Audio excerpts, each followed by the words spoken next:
কি বলে লিটারে কথাটা শুনে যান, আর ভালো লাগলে শেয়ার করে কুমিল্লা জেলায় সেই নেতা কিছুদিন আগে তাদের এক দলীয় সমাবেশে বলেছে তাদের কর্মীদেরকে যে 12 তারিখ পর্যন্ত আপনারা জনগণের পা ধরবেন, তারপরে বাকি পরবর্তী 5 বছর জনগণ আপনাদের পা ধরবে।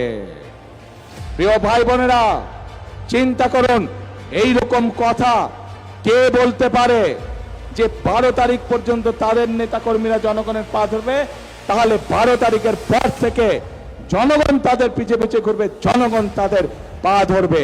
এই কথা থেকে প্রমাণিত হয় কি তাদের মেন্টালিটি, কোন পর্যায়ের মানুষ হলে তারা জনগণকে নিয়ে এরকম তুচ্ছ তাচ্ছিল্য কথা তারা বলতে পারে।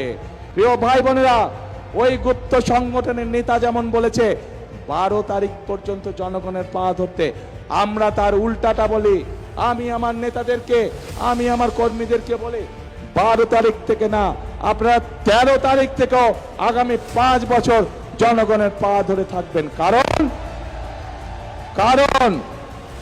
আমরা দেখেছি জনগণের শক্তি যার পিছনে না থাকে, জনগণের সমর্থন যার পিছনে না থাকে, তার পরিণতি কি হতে পারে 5 তারিখ 5ই আগস্ট আমরা সমগ্র দেশবাসী প্রত্যক্ষ করেছে। আশা করি বুঝতে পারছেন। ভিডিওটা সর্বোচ্চ দিয়ে শেয়ার করেন।